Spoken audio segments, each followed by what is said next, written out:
Hello, dog lovers. Woo!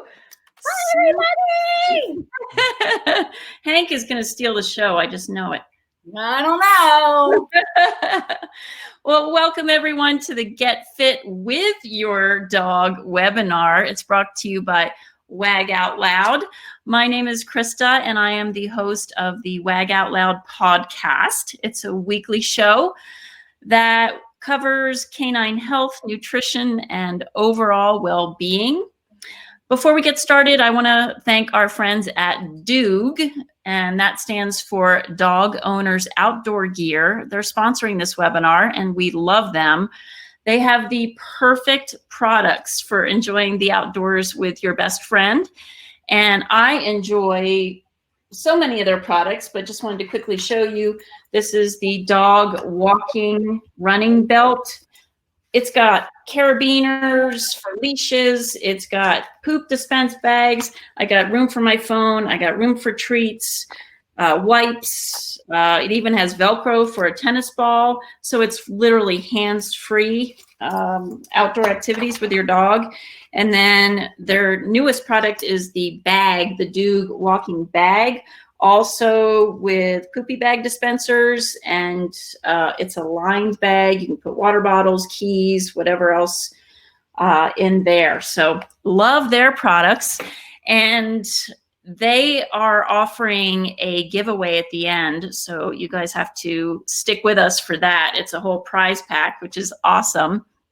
And they also, if you aren't the winner of their prize pack, I'm going to cut and paste their URL, and you get 10% off if you use the code WAG10. So, in case you're wondering, the Doog prize pack is the mini running belt, a 3-in-1 water bottle, and a Fetch a disc. So you don't want to miss out on that. I just want to do some quick housekeeping in case you guys are not familiar with this Crowdcast platform. First of all, you'll see in the lower right-hand corner where it says "Say Something Nice." That's our chat box. So if everyone can just say hello and let us know where you are coming in from today, that would be great.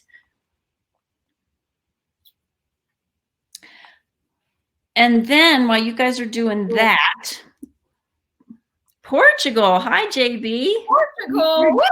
For joining us.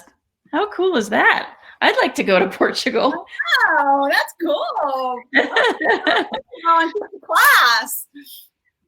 Yeah, very nice country, I'm sure. That is on my list. Michigan. Hello, Kelly. Thanks for being with us. What part of Michigan? Atlanta. Denise. I know Denise. Very cool. Grand Rapids, Michigan, to answer your question. I actually taught a class near there. Dana from Denver, my backyard. Yay. Yay, Colorado.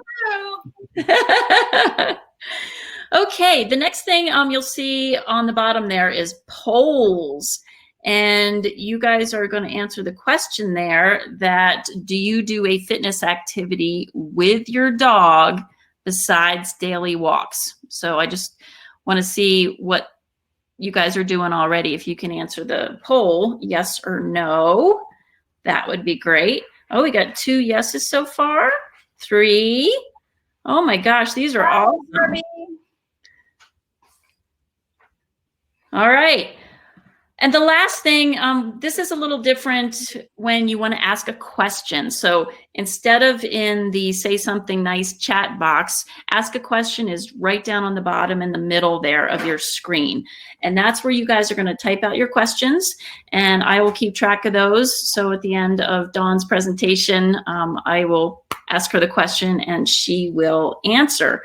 The cool thing about this is you can upvote other people's questions.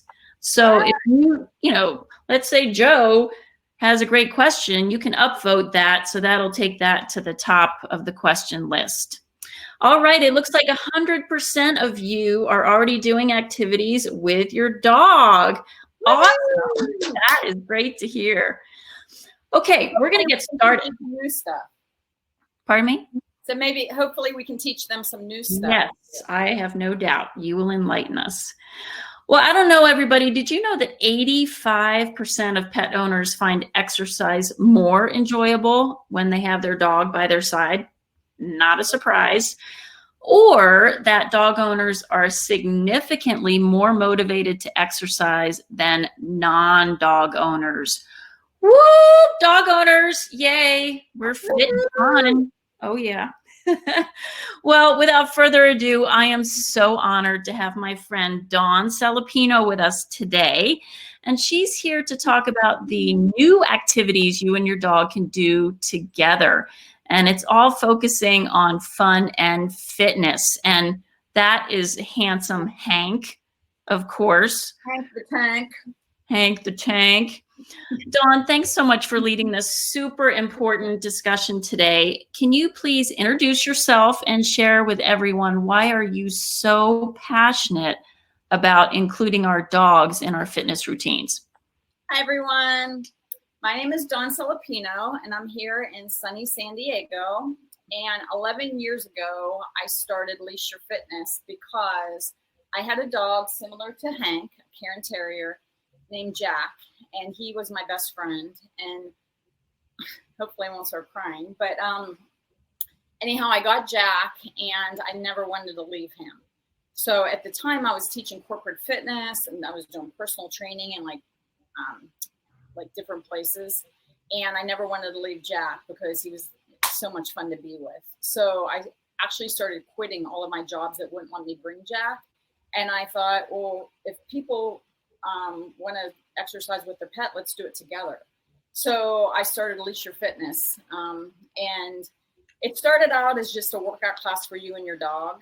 And I just started starting with my clients, just incorporating their dog into the workouts. And they liked it so much that I kept going. And then I started boot camp classes.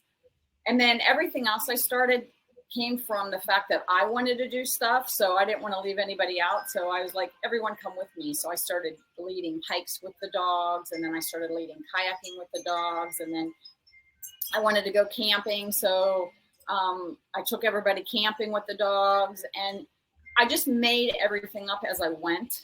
And 11 years later, you know, it's progressed now. I help people around the world start doing similar things to me, depending on their area. And it's just been super, super fun. And I've introduced people to so many different ways to work out with their dog that they didn't even think of. So it's been super, super fun. And my background is I have a degree in kinesiology, and I'm also an x-ray tech in a hospital part-time. But I'm a personal trainer, a group fitness instructor. So I have a lot of background. I've been doing personal training for over 20 years now. I work with all different demographics. So in my classes, we have everyone from 19 to 70 in the class. And our classes are designed for any fitness level. We don't want any excuses not to come, okay? We used to have running classes, and we've taken people that could barely walk a 5K, which is 3 miles, to running ultra marathons. So it's really super fun to inspire people to try new things. And when you have your dog with you, it's just a whole nother experience, especially when you go to a fitness class, because that's your icebreaker. And so when people come to my class, everything we do is outside, which is perfect right now because of all that we have going on in the world. But when they come to my class, sometimes it's people that have never even stepped foot in a gym. They don't think they can do something. They're very nervous, but their dog is their icebreaker. So that is one thing that we all have in common is our dog. Okay. And so, you know, it makes it fun. So if you think of fitness as something just fun and not for a desire, like I have to get ready for a 5K or I have to lose weight or whatever. If you think of it as fun, you're more apt to do it. And there's so many different ways to do fitness. So today I'm going to show you some different things that you can do. Everywhere from dog yoga to boot camp classes, we do hiking and all that stuff. So if you have any questions, throw it in the comments. I'm going to kind of start from the beginning. I'm going to show you some exercises that you can do. We'll talk about dog yoga and all that stuff. So if any questions, throw it up there and I'll try to get to it. So the very first thing that we did was we started a boot camp class. Now, usually I'm doing these outside, but today I'm going to do them here in the living room just for sake of the wind and all that kind of stuff. So with fitness classes, you can, of course, just take your dog for a walk, and that's definitely better than nothing. But there's different ways you can take your dog for a walk to make it more fun. So if you want to start running, this is what I tell people. Say you're walking around the park, okay, and there's a light post around the park. Maybe you can walk from one light post to the next light post, and then the next light post to the next light post, you can jog a little bit. And then you can just keep leapfrogging that. That way you can start picking up your pace a little bit, and maybe the next time you can jog 2 light posts, So that's one way to start picking up your pace a little bit and making your walks a little bit more exciting. Another thing you can do is find different routes around your neighborhood. So instead of walking the same route all the time, maybe try to find a new route that has hills on it or stairs, okay? And then take your dog on that route, okay? You can walk up the hill forward, you can walk up backwards.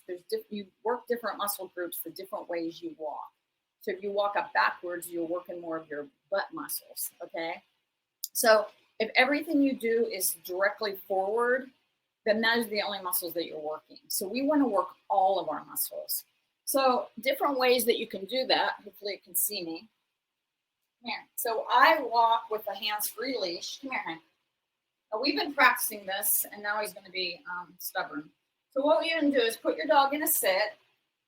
You can be on your walk, and then all of a sudden you can stop. Put your dog in a sit and do some squats. Now on a squat, you want to put your weight in the heels and take it down into a squat, okay, like this. You don't want to go forward like this. You want to kind of sit back. Or you can do a lunge like this. You can even do a lunge walk like this and take your dog with you and practice your heel. So there's so many different ways you can do this, okay, where you're working different muscle groups on your daily dog walk that you're going on anyway. Maybe while your dog's peeing, you can practice your balance. And you can stand on one leg, okay? Everybody's balance gets worse as we get older, everybody. So the more you practice your balance, the better off you're gonna be. So I told my mom this all the time. When you're standing in the grocery store, stand on one leg. Anything that you can do to work on your balance, believe me, it's gonna benefit you. If you think that's too easy, then close your eyes. That makes it a little bit harder. Another thing you can do is work on your arms. So say you're walking and there's a picnic bench. You can stop and do some push-ups on the picnic bench. You can do some tricep dips. I don't know if you can see me. Tricep dips are like this, down and up. Okay, you can do tricep push-ups like this with your elbows in. You can do them with your elbows wide. There's so many different ways you can do it.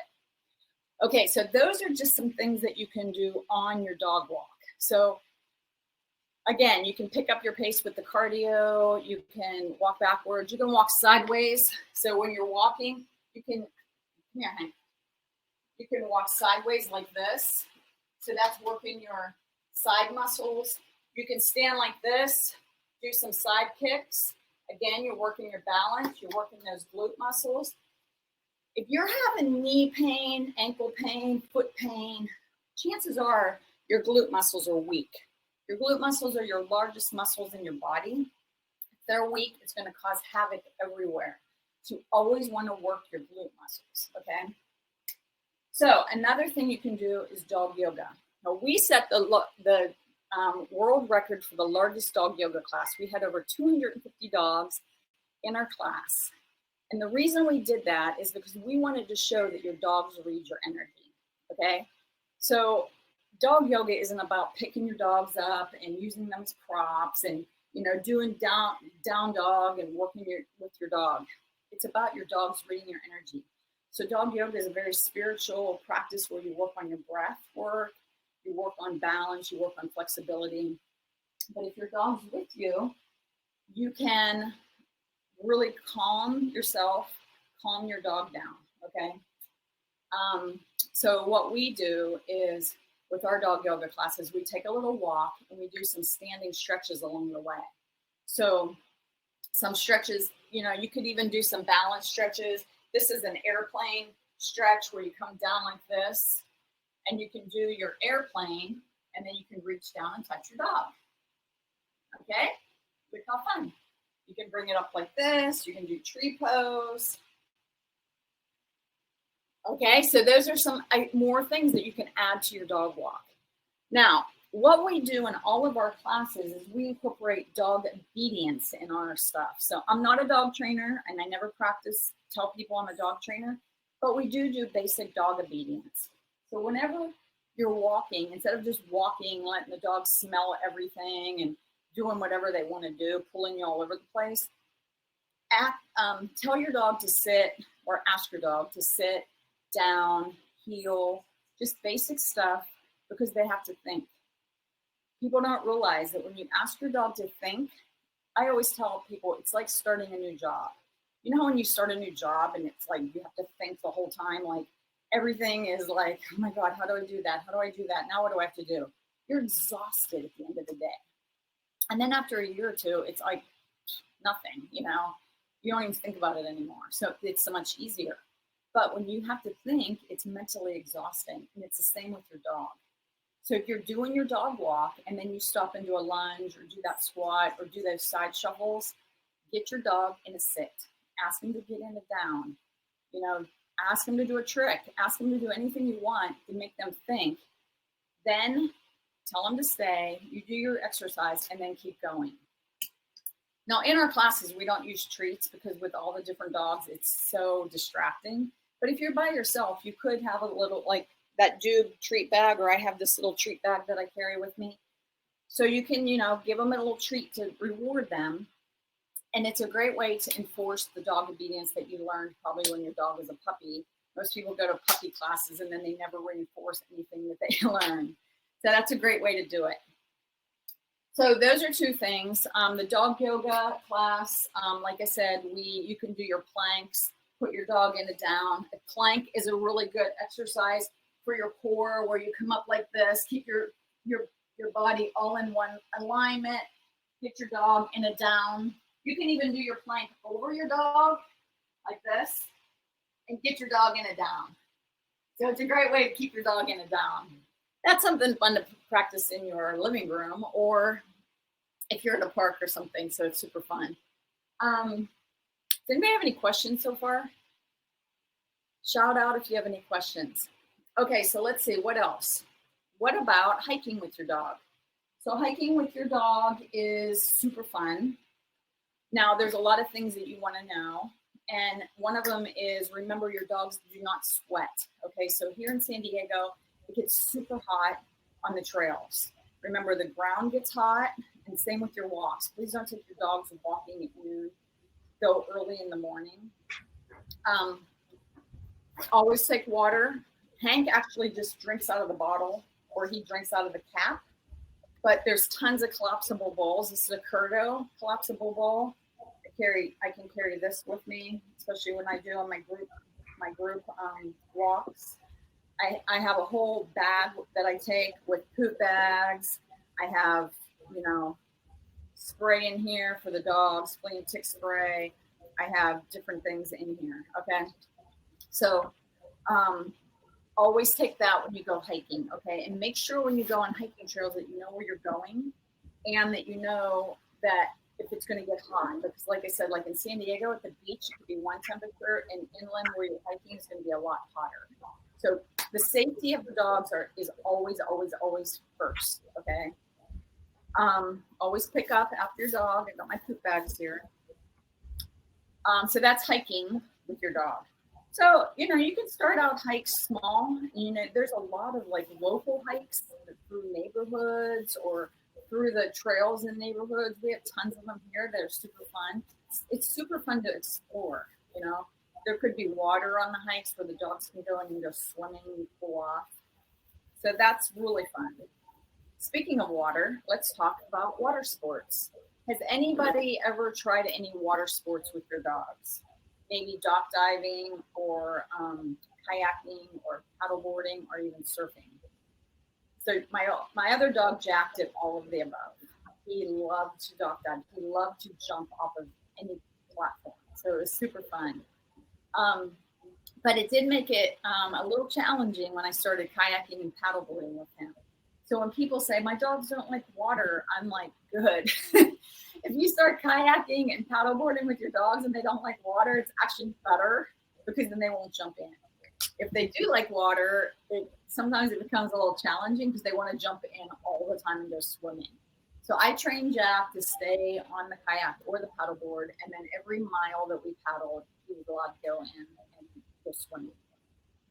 Now you always want to have a life jacket for your dog. This is Jack's. He has a Kurgo life jacket. Roughwear makes them. Lots of different brands now. When we first started, it was like 2 brands, and now there's tons of them. The main thing is it has this handle on the top. Because if you're paddleboarding or you're kayaking and your dog goes in the water, this handle is invaluable because you can just pick them up. Even big dogs, when you have that handle, it really gives you leverage to get them back up on the board again. And there's tons of ways to know how to do that, which obviously I can't demonstrate right now. But if you have water around your area, look to see if there's people that will take you out for lessons or give you a how-to on how to do that. But the main thing is make sure that you have a life jacket. Even if your dog knows how to swim, this is awesome because if they get tired, it gives them buoyancy. If they don't know how to swim, it gives them support and it keeps them buoyant. So it gives them more, it makes them feel a little bit more confident in the water. So I've taught a lot of dogs how to swim in the ocean with a life jacket, which they didn't want to go in. But then when they went in with the life jacket, they were like, oh, this is kind of cool because I can float. Just make sure it's snug around their neck and stuff. Not too snug, but you don't want it to be like riding up. And then there's a place for the leash and stuff like that. So Hank sits on the paddleboard really well. Jack wanted to swim the whole time. So they're completely opposite dogs. I see a lot of dogs and stuff in the harbor, some kayaks. Yeah. So we started out with kayaking, and actually I would take like almost 20 dogs out sometimes kayaking with the dogs, and that was crazy, but we did it. I would never take a group of on a paddleboard because dogs, they're all different. Some dogs, like Jack, whined the whole time when we first started because, like I said, first of all, he didn't know what his job was. He didn't understand this floating mechanism. And then he wanted to jump in the whole time. So 2 things, definitely take treats, reward them the whole time. Before you get them out on a watercraft, put the watercraft on land first. Put your dog in the watercraft and give them treats. Show them that it's safe and that it's going to be fun. You know, especially if it's a paddleboard and it's flat. Put them on there. If you're taking them surfing, Jack, he started out kayaking and then we went to surfing and then we went to paddleboard. Surfing, you know, that's a completely different story. But I live in San Diego, so I used to be a member of the SoCal Surf Dogs, and the surfing, you definitely have to have a life jacket on for that because the dog's going to end up in the waves and you want to definitely be safe. But again, you always want to put them on the surfboard, on the paddleboard, in the kayak, if you can, either in flat water or on the land, and just show them that it's safe, okay? In the kayak, what we did was we used either a life jacket and flattened it out so they could sit on it, or a yoga mat. We cut them up and would put them, or just fold them up and put them inside the kayak to make it a soft spot for them to sit on. Okay, and make it comfortable for them. And again, have treats to give to them. But it's super fun. And, you know, people don't even think about taking their dogs to do stuff like that, but it is so fun. And I've taught so many people how to do it.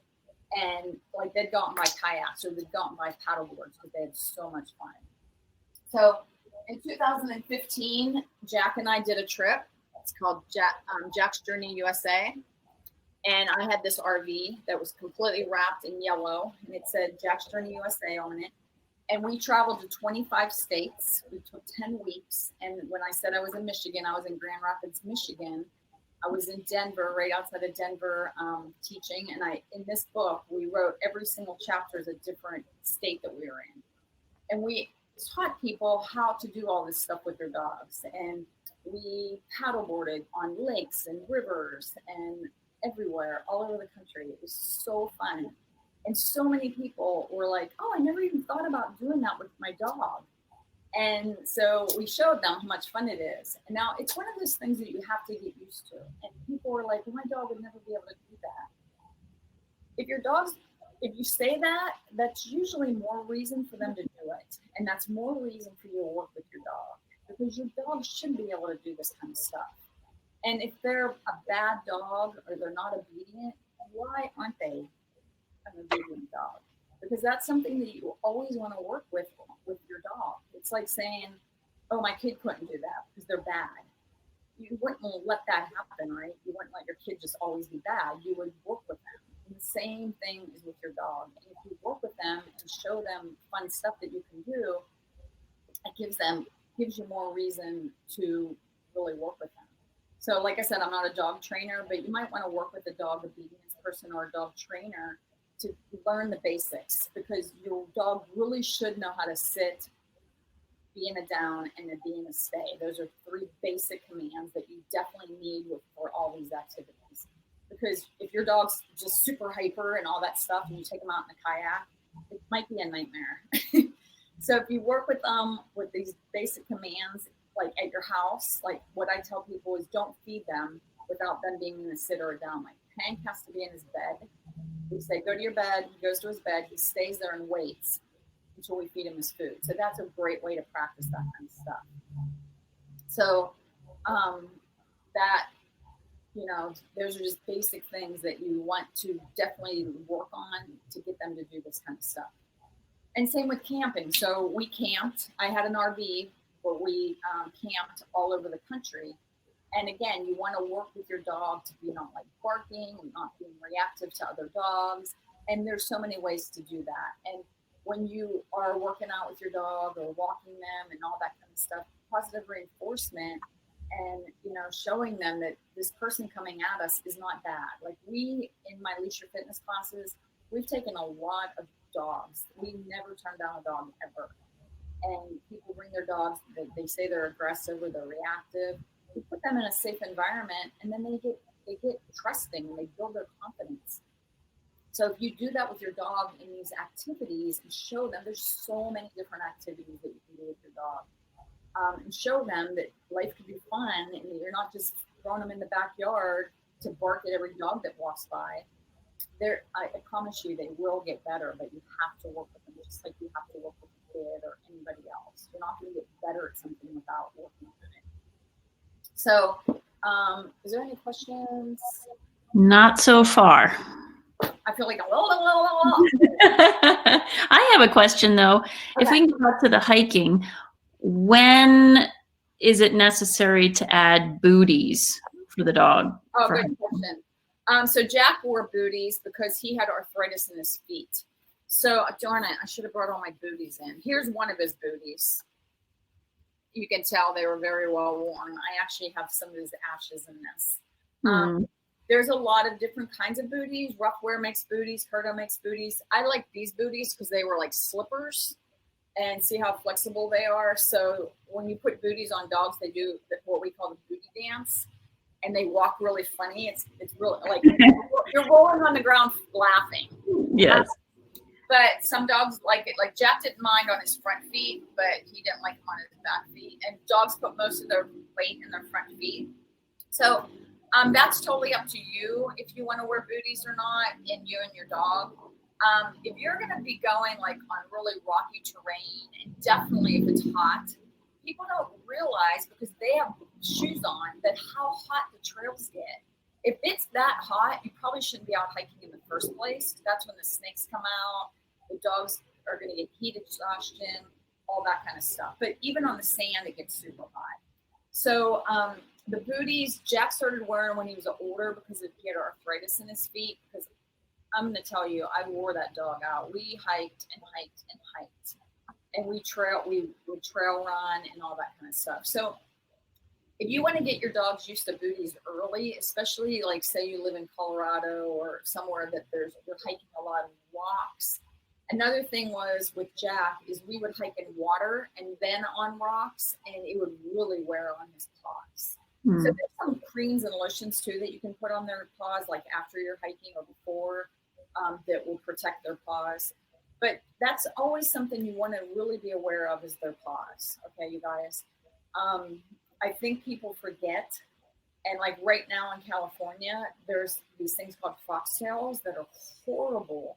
And then these little tiny round things that get stuck in their paw pads. So always, always, always check your dog's paw pads after any activity, and in the snow or the summer or whatever. Make sure they're not cracked and stuff. Make sure there's no foxtails or those little round burr things in there. Like check inside the paws. The booties are definitely a good idea. There's tons of different kinds of booties. So Dawn, Kathy's asking, how do you train a dog to wear booties? She's at her time. Try different ones first. To tell you the truth, I think I got these on Chewy or Amazon. Does it have the brand on there? No, you know what? It says Lawn Singer. There are so many different kinds. So these are super cheap. The rough water ones are more expensive, but they have the gripper stuff on the bottom. I wore those with Jack as well, but they fell off a lot, and he didn't really like those. The more they were more like slippers and soft, the more he liked them. And he didn't, and the front paws are easier than the back. So what I would do to get used to them is just practice like in your neighborhood, just for a little bit. And no matter what, when you put them on, they're going to do the booty dance, and you're going to laugh your butt off because it's so funny. But just do it a little bit at a time, and maybe try like the softer booties first, and then progress to the more firmer ones. They even have booties that look like rubber balloons, and those are called Paws, P-A-W-Z, and those are amazing for the beach because they can get wet in this hot sand. So like I said, we live in San Diego. So one year they had this dog event down at the beach, and it was in September, beginning of September, and the sand was like fire. And people have their flip-flops on, so they didn't realize it. I always walk in my bare feet, so I realized it. And I was furious because I'm like, these dogs their paws are like getting burned off. And you'd see the dogs like dancing, like, get me out of here, And I'm like telling everyone, get your dog out of the hot sand. So the next year, that company was a sponsor of that event, and everybody got a pair of those Paws booties, and they were awesome.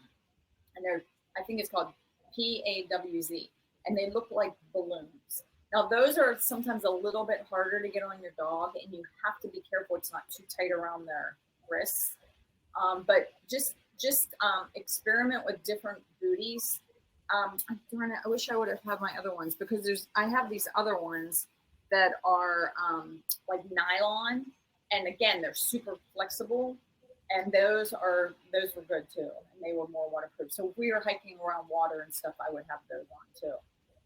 Those balloony ones are so hard to get on and off. They are hard to get on and off. And Hank would probably let me do it better than Jack, because he sits still and lets us do anything we want to him. But Jack was like, don't touch me, don't touch me. But I totally agree with you. They are hard because they're really tight. So you have to be careful they're not too tight. But once I'd get them on, they would stay on. But I just wouldn't keep them on really long. But they're really, really, really good for the hot sand.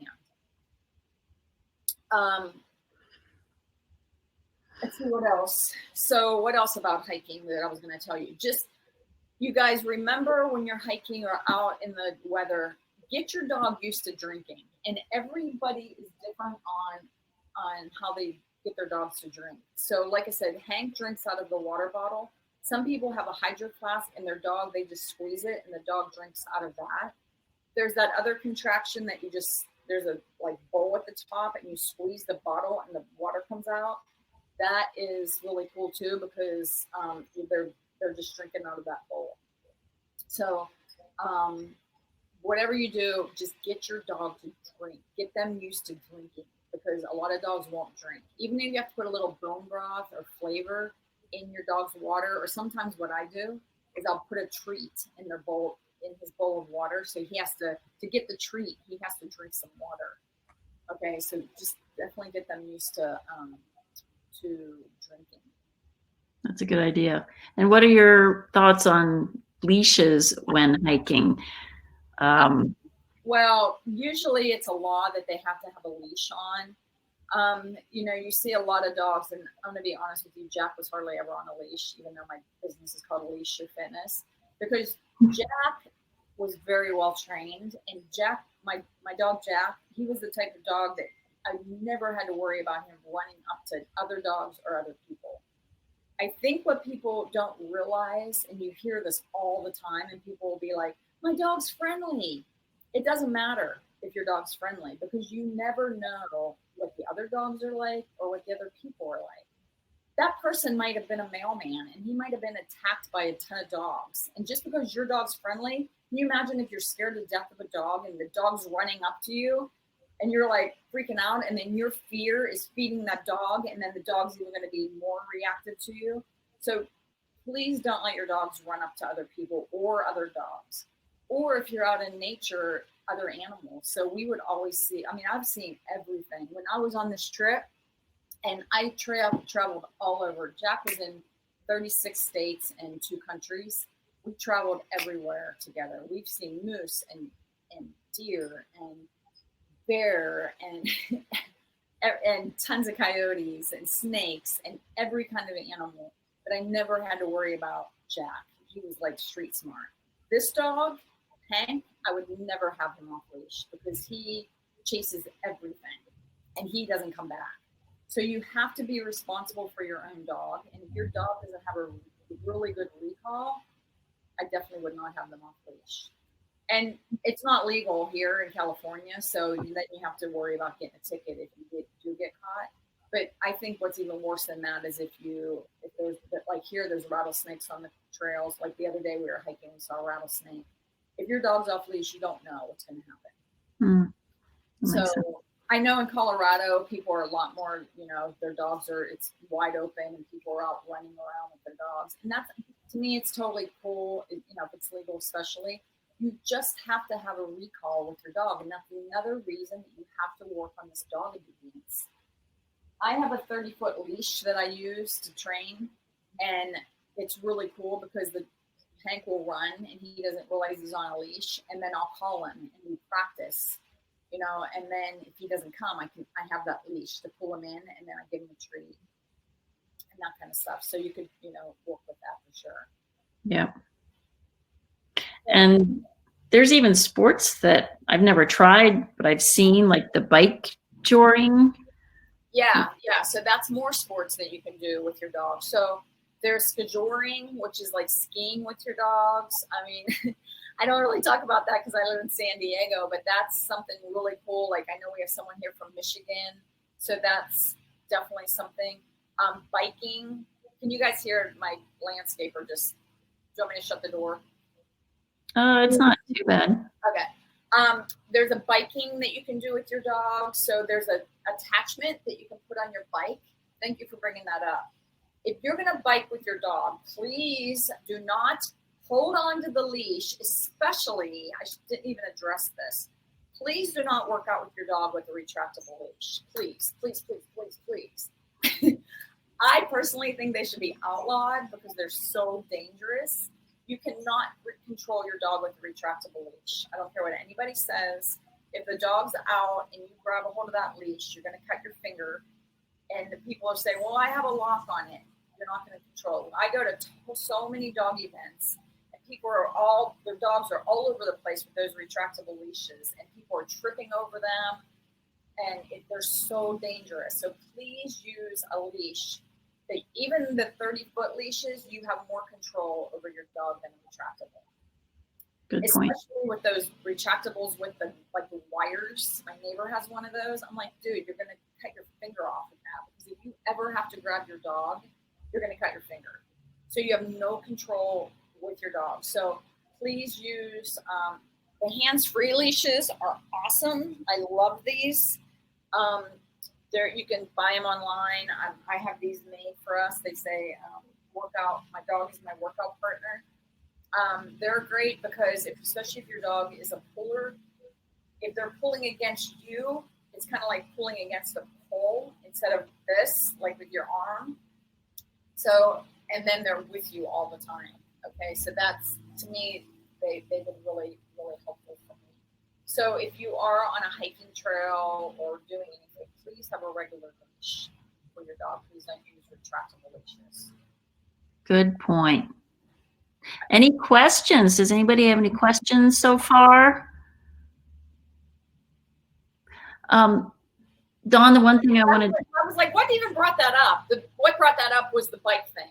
So there are attachments that go to your bike seat post that you can bring out and that you can hook your dog on so they can bike alongside of you. But again, please be careful that you're watching your dog, because I've seen dogs that look like they're going to pass out and the owner's biking with them, and I'm like, are you watching your dog? It looks like it's like you're going to be dragging it. So just keep an eye on your dog no matter what exercise that you're doing. Remember, your dog doesn't sweat. They're panting, and they sweat through their paws or they pant. So, I don't even want to scare you with stories of dogs that have died on the trails because they're panting and they go into heat exhaustion. And, if your dog, like if it's a small dog, that's one thing, you can carry them out. But if it's a big dog, what are you going to do? So please be careful out on the trails, no matter what you're doing with your dog, that you're watching them, how they're acting. Don't let them get too high. Get them in the shade if you need to. Good point. Dawn, do you see the question from Kathy there?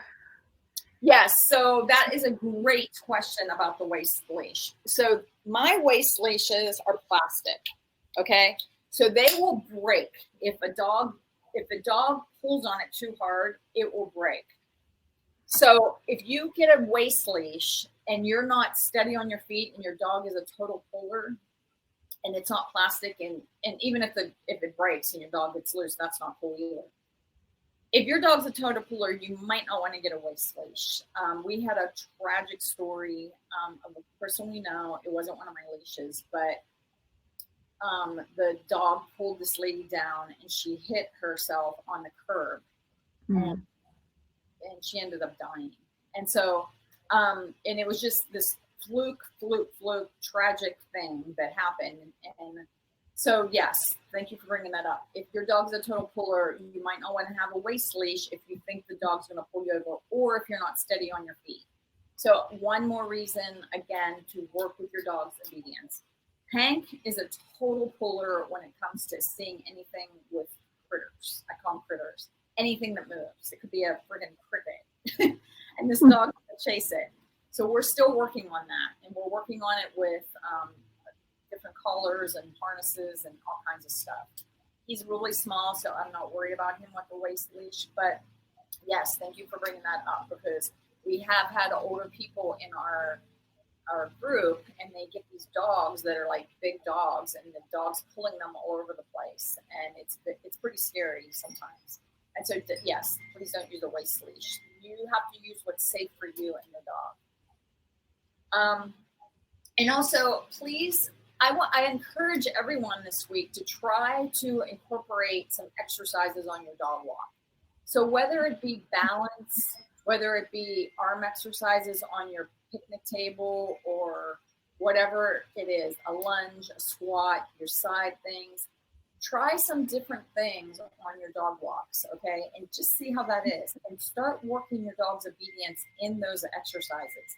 Because those exercises that you do, you can transfer them to all these other activities that we're talking about. So if you're out kayaking or paddleboarding, your down and your stay are really going to come in handy. If you're camping, your reactions to other dogs, or your sit down stays, no matter what, it's going to come in handy. Even if you're out hiking, I train my dogs I say the word trail. And so if we're out hiking and they're getting off, even if they're on leash and they're getting off the trail, I'll say trail. And that way they know to get back on the trail. Remember, your dog doesn't care what you call any word. It's just staying consistent with that word, okay? So in our classes, we have little jumps that we go over, and PVC pipes and they're like jumps. So, you know, some people say over, some people say jump. You know, it doesn't matter. I tell people it doesn't matter what you say, just stay consistent with that word. Okay. You know, you don't want to use the same word. Like if you're saying jump up on your couch, and then, you know, you have to stay consistent with whatever word you're using. Okay. And then also I don't want to get into dog training right now, but you don't want to be saying like, don't do something. You want to give them positive, like, this is what I want you to do. So you tell them what you want to do, not what you don't want them to do. But that's a whole dog training thing. But I'm just trying to encourage you to work on some dog obedience in your dog walks, so then it'll transfer to all these other activities that you can do. Because there's so many different things, you know, that you can do with your dogs, and it's so much fun. When, like, even on my trip, when I did my Jack's Journey trip, even going out to dinner to dog-friendly restaurants, people were like, oh, I didn't even know it was dog-friendly. You know, so start venturing out, and your dog can be so much fun to do stuff with, you know. And even agility. I mean, I know I did agility with Winston. He absolutely loved it. And boy, was that a workout for me. You don't just stand there. Exactly. And that's why it's so important to stay in shape for this stuff. And because, you know, we have people, and this is another cool thing. We have people that came to my class. Like, this is a perfect example. We have a lady that's 65 now, I think.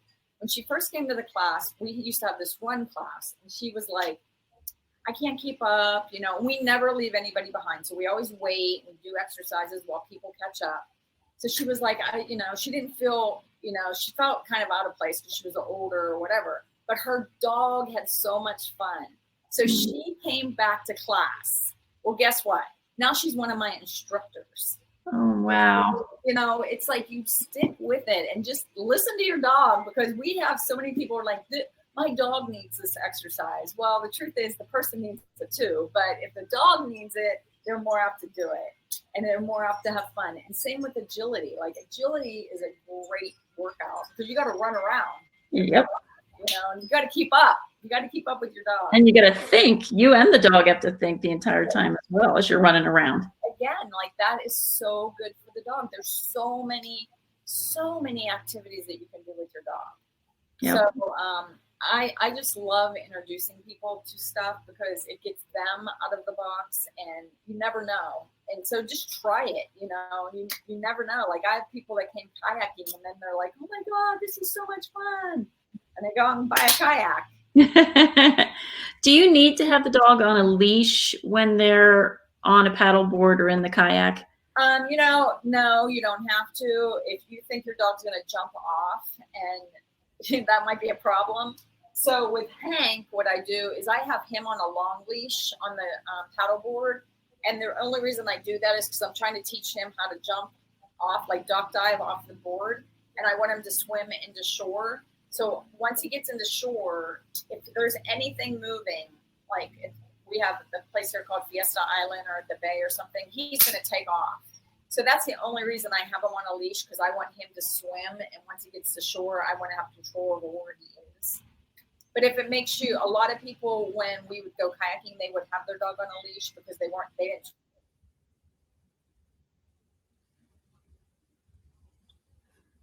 Uh-oh, Dawn, you froze. Shut the store really quick. There you are. Hold on for 1 second. I knew that was going to happen. When I would take groups out kayaking, every dog's different. So we would have like someone with a bulldog, and they'd jump out, and I swear to God, they would like sink. That's why it's so important to have that life jacket on. And if we had a lab, if they saw any birds flying, they were gone. So I could probably write a book just on our kayak adventures alone. I mean, they were crazy. And then if people weren't sure what to do, they'd tip over, and then the dog and them were in the water. So please, if the first time you go with someone that knows what they're doing and where they're going. So you know where, you know, and don't go by yourself, you know, so you have some help. Especially if you fall out, that they can show you how to get back on. Right. And Dawn, what do you say, because we know that at least here in the United States that over 54% of dogs are obese. if somebody wants to start an exercise regimen, either let's say an obese dog and senior dogs, I think they still need just as much exercise, but a lot of people think, oh, they're senior, they can't. What do you have to say about those two scenarios? Well, any dog that when you start exercising, you always want to start the dog off slow. So you don't want to, I was thinking about this yesterday because when we were on this trip, toward the end of the trip, we hiked to the highest point in Colorado, Mount Elbert. It's 14,000 feet. And that hike was so easy. I swear, I felt like I could have ran it. It was so easy for me. And I was thinking about it today. And it was because Jack and I had just traveled for 9 weeks and we were hiking and we were just nonstop. I mean, we were like in such great shape. And by the time we got there, that hike was nothing to us. Now, if we would have done that hike on the beginning of the trip, it would have been a completely different story. So you always want to work up to anything that you do. So say you're going to sign up for a 5K with your dog. You want to work up to it. So that, what I told you with the light post thing, like walk, run, that's a great way to work up to it. And same with the senior dog. So Jack was 14 when he passed, and he was exercising up to the very end. So senior dogs, obese dogs, all people need exercise of some sort. And even if it's mental exercise, that's where we tell people we have exercise for everybody. So whether it be dog yoga or kayaking or whatever, or swimming, if you have a senior dog, you take them swimming. Swimming is an amazing exercise. A great thing to do is to put a life jacket on your dog. I did this with Hank the other day, put a leash on him, and I just let him do this in the water against my leash. And I was like, man, that is like amazing resistance training. So there's always something. We have people here that's what their job is. They're physical therapists for dogs, and you can take your dog to their pools and they either have doggy treadmills or they work with them like that. Or if you have a pool, you can do that. So there's always something to do, but you always have to move. You and your dog have to move. And if your dog is obese, it's really sad because it's really affecting their heart. It's affecting their joints. It's affecting everything, just like it's affecting you. It's inflammation in the body. So don't give your dog love with treats. Give them love with activity. And if you think, well, my dog gives me those eyes and I have to feed them treats all the time, well, then don't feed them so much food or give them their food as treats. So if you're feeding them kibble, maybe give them all their kibble as treats. There's so many different ways. Or start giving them carrots. Or Jack would only eat steamed or roasted vegetables. Hank will eat. The only thing this dog won't eat is celery. He eats everything. Because that's boring. Yeah, I know. So think of vegetables or fruits or something healthy to give your dog, because please don't let them get obese. It's horrible for them. And cancer in dogs, that's a whole nother webinar. It's horrible and it's rampant. So, please don't let your dog get obese. And if you get a dog that's obese, start them out slow on this stuff. Like we had one girl that she adopted this dog and it was a lab and it was super obese. And it was so fun to watch that dog lose weight and get happier. The dog got so happy because she had him out doing stuff. And it was like she was stimulating his mind. And she had him out hiking and she'd bring him to classes. And it was so fun to watch the dog. It was like he was learning this whole new life instead of just sitting around and eating all day, So thank you for bringing that up because that's really super important. And even with the older dogs, they have to exercise, and letting your dog out in the backyard is not exercise. They have to have mental and physical exercise. So taking them for a walk and stimulating them and working these dog obedience things in the walk is so crucial to their mental and their physical health. True. Gina has a question. Besides the beach, are there any nice, quiet places for people to swim with their dogs? So unfortunately in San Diego, this is one thing I hate about San Diego. All of the freshwater lakes are reservoirs. So they can't swim in any of them except for Henderson out by Julian. There's one lake out there that they can swim in, but the person can't. So it's my pet peeve about San Diego. So the only other place that you can go is the bay. And you have to be very careful with the bay because some of that water down there is disgusting. So what I did with Jack, I got to the point because he swam so much that I would swim with him and I would throw his toy and he would swim to it and we would race to the toy and then I would get it and throw it further and I would never let him swim with that toy in his mouth because when he did, he would drink the water. Mm-hmm. So I would never let him play with a tennis ball or anything like that in the water. And I would keep the life jacket on him because it kept his head up out of the water. So I would really do the minimize of not letting him drink the water.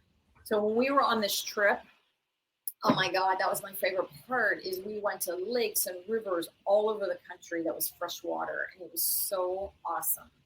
So, but unfortunately in San Diego, when we came back, it's all salt water. They're not allowed any fresh water.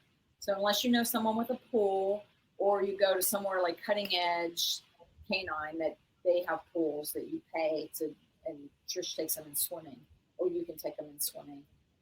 That's their options here in San Diego. Okay. Well, this went by really fast. Dawn, do you want to go ahead and do the giveaway for the Doog gift pack? And again, that's a Doog mini running belt, a 3-in-1 water bottle, and a Fetch a disc. Whoa. That's a okay. Cool.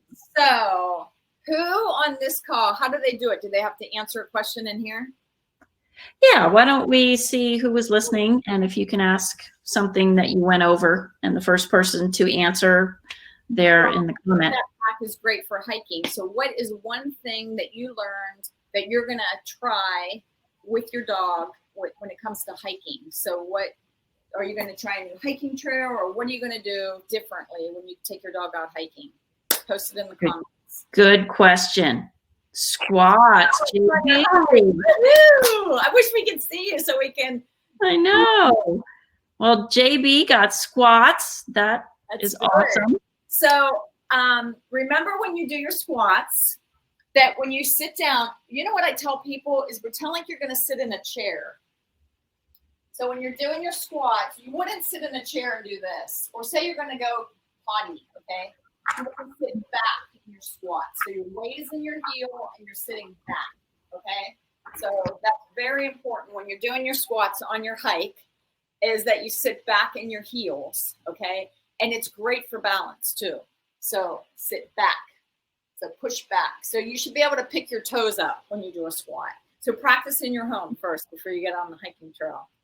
Congrats, JB. I just put in the comments my email address. Anybody can feel free to email me, but JB, why don't you email me your address? And Doog is going to be shipping that prize pack out. JB says, I've done some exercises while walking during quarantine. I would go for a walk and put a workout class on the iPhone with my dog. And you guys, if you follow Leash, like a dog leash, yourfitness.com on YouTube, I need to update it, but I have a bunch of exercises on my YouTube channel. And then also we're on Instagram and Facebook too. So I post stuff on there all the time. Cool. Now let's give away this book. Yeah. So okay, let me think. What did I talk about? How long was I gone on this trip? Who was paying attention? Jack's Journey USA. How long was I gone? Close. You're close, Derby. 10. Derby got Derby! Yay! I got 10 weeks on this trip. And if you don't, so Derby gets this book. So if you can get this book on Amazon. It's really fun and it will help you get inspired to work out with your dog. It's a super fun book, and some of the stuff in here is from Jack, and there's pictures, and it's really fun. So Derby, I'll send you one of the books. Cool. So Derby, just email me your address and we'll get that sent out to you. Dawn, we are so appreciative that you have hung out with us today and taught us some great life-enhancing information for both us and our dogs. Please let everyone know where they can learn more about you and Leash Your Fitness. So you can go to my website. It's Leash Like a Dog Leash. Or here. There it is. This is always my business card. This is what I do to people. I love it. That's awesome. It's leashyourfitness.com. So my website, it's kind of old, I have to be honest with you, but there's some really fun stuff on there, and my world record dog yoga class is on there. You can look at the book on there. There's lots of media. We've been in Wall Street Journal, CNN, like tons of media stuff. So that's all in there. Instagram, Facebook, and like I said, the YouTube channel. The YouTube I need to update, but I'm very, very active on the Instagram. It's Leash Like a Dog Leash Your Fitness.